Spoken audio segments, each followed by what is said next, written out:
दोस्तों, पत्नी टेबल के नीचे छुपी कांप रही थी। तभी अचानक पति कमरे में आ जाते हैं। पत्नी डर के मारे बाहर निकलकर सीधे पति से लिपट जाती है और रोते हुए कहती है, आप मुझे छोड़कर चले जाते हैं। पति मुस्कुराते हुए उसे अपनी बाहों में उठा लेते हैं। तभी वहां मौजूद सारे नौकर दोनों को देखकर आदर से झुक जाते हैं। पत्नी शर्माते हुए कहती है, पति जी मुझे बहुत भूख लगी है।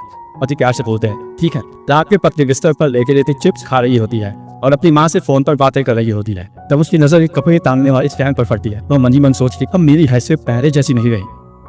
मेरा पति तो बहुत अमीर है। उसी पर वह पति को मैसेज भेजती है, मुझे आपसे बात करनी है। पति तुरंत फोन कर लेते हैं। पत्नी थोड़ी घबराते हुए कहती है, मुझे खाना नाखवाना कपड़े डालने वाला चाहिए। ये सुनते ही पति अंदर ही अंदर घबरा जाते हैं और सोचते हैं, हे भगवान, मुझे तो तेरी पत्नी मिल गई। लेकिन कुछ ही देर बाद सच में वही महंगा कपड़े टांगने वाला पत्नी के कमरे में पहुंचा दिया जाता है। पत्नी खुशी से झूम उठती है। अब ये दिन पास ही रखकर चुपके बात कर रहे होते हैं। मालकिन कितनी प्यारी है ना। तभी पति आ जाते हैं और पत्नी उनके पास चली जाती है। पति कहते हैं, चलो आज हम डिनर पर बाहर चलेंगे। पत्नी खुशी खुशी तैयार होने चली जाती है। डिनर पार्टी में जैसे ही दोनों अंदर प्रवेश करते हैं, पत्नी थोड़ी घबरा जाती है, लेकिन सबकी नजरें उन पर पड़ते ही लोग जलने लगते हैं। दोनों एक साथ बैठ जाते हैं।